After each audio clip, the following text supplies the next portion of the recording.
David Copperfield by Charles Dickens, Chapter 17, Somebody Turns Up. It had not occurred to me to mention Peggotty since I ran away, but of course I wrote her a letter, almost as soon as I was housed at Dover, and another and a longer letter, containing all particulars fully related, when my aunt took me formally under her protection. On my being settled at Dr. Strong's, I wrote to her again, detailing my happy condition and prospects.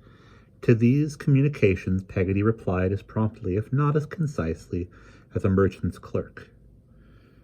Mr. Barkis was an excellent husband, she said, though still a little near. But we all had our faults, and she had plenty, though I am sure I don't know what they were, and he sent his duty, and my little bedroom was always ready for me. Mr. Peggotty was well, and Ham was well, and Mrs. Gummidge was but poorly, and little Emily wouldn't send her love, but said Peggotty might send it if she liked. My aunt made several excursions over to Canterbury to see me, and always at unseasonable hours, with the view, I suppose, of taking me by surprise, but finding me well employed, in bearing a good character, and hearing on all hands that I rose fast in the school, she soon discontinued these visits. I saw her every third or fourth week, when I went over to Dover for a treat, and I saw Mr. Dick every alternate Wednesday when he arrived by stagecoach at noon to stay until next morning. "Trotwood," said Mr. Dick with an air of mystery one Wednesday, "who's the man that hides near our house and frightens her?" "Frightens my aunt, sir? I can't make it out," said Mr. Dick, shaking his head. "There's something wrong somewhere. I was walking out with Miss Trotwood after tea, just at dark, and there he was, close to our house." "Walking about?" I inquired. "Walking about?" repeated Mr. Dick. "Let me see, I must recollect a bit. No, he was not walking about." I asked, as the shortest way to get at it, what he was doing.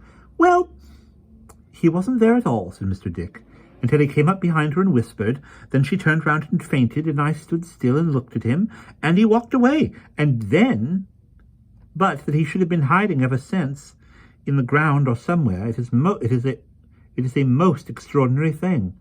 "Has he been hiding ever since?" I asked. "To be sure he has," retorted Mr. Dick, nodding his head gravely.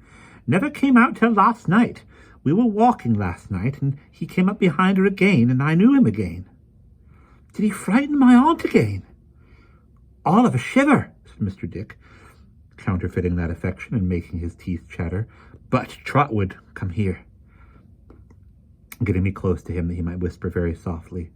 "Why did she give him money, boy, in the moonlight?" "He was a beggar, perhaps?" Mr. Dick shook his head, as utterly renouncing the suggestion, and having replied a great many times, but with great confidence, "No beggar, sir," went on to say that from his window he had afterwards, and late at night, seen my aunt give this person money outside the garden rails in the moonlight.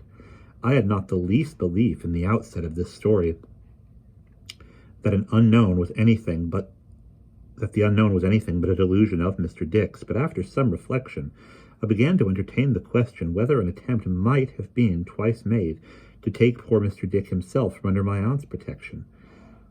One Thursday morning, when I was about to walk with Mr. Dick from the hotel to the coach office before going back to school, for we had an hour's school before breakfast, I met Uriah in the street, who reminded me of the promise I had made to take tea with himself and his mother, adding with a writhe, "But I didn't expect you to keep it, Master Copperfield.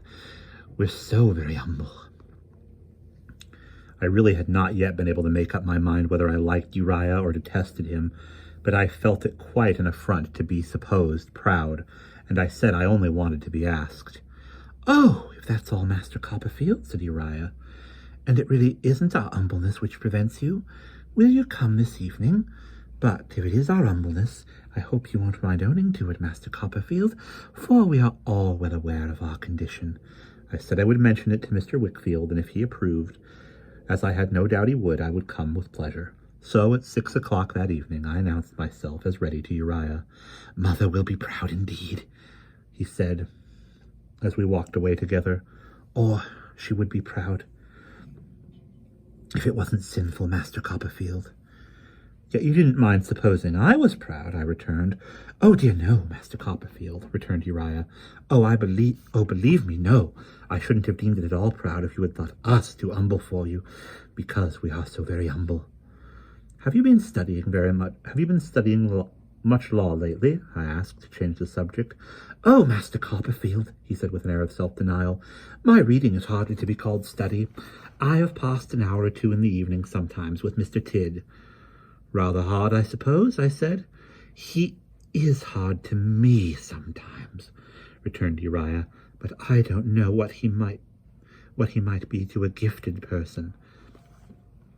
After beating a little tune on his chin as we walked on, with the two forefingers of his skeleton right hand, he added, There are expressions, you see, Master Copperfield, Latin words and terms in Mr. Tidd, that are trying to a reader of my humble attainments.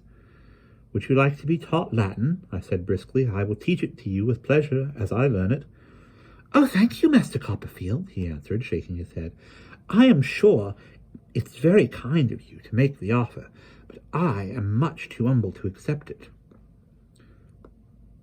What nonsense, Uriah! Oh, indeed, you must excuse me, Master Copperfield.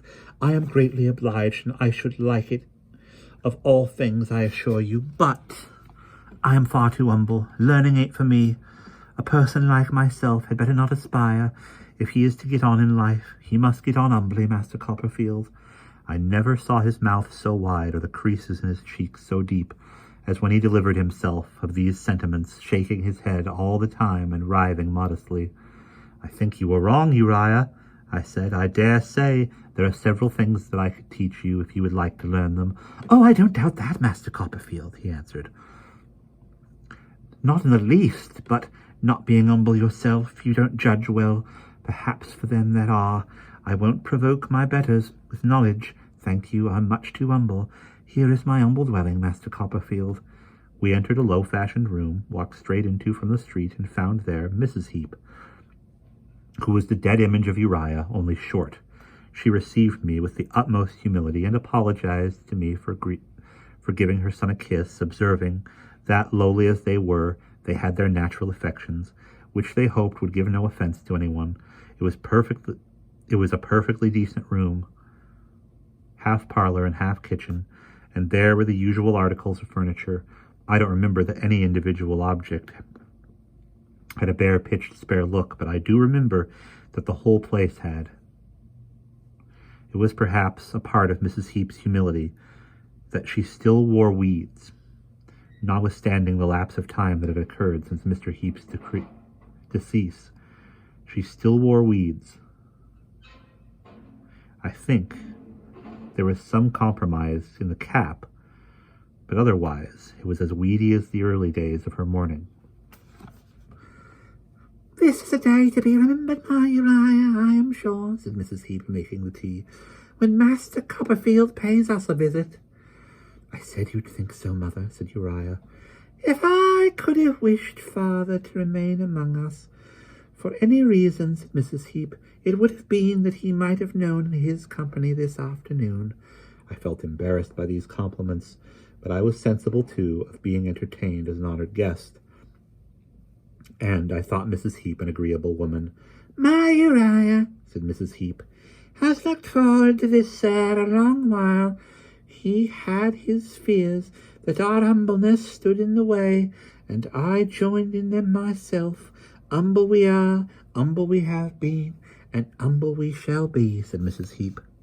I am sure you have no occasion to be so, ma'am, I said, unless you like. Thank you, sir, retorted Mrs. Heep. We know our station and are thankful for it. I found that Mrs. Heep gradually got nearer to me, and that Uriah gradually got opposite to me, and that they respectfully plied me with the choicest of eatables on the table. There was nothing particularly choice there, to be sure, but I took the will for the deed, and felt that they were very attentive.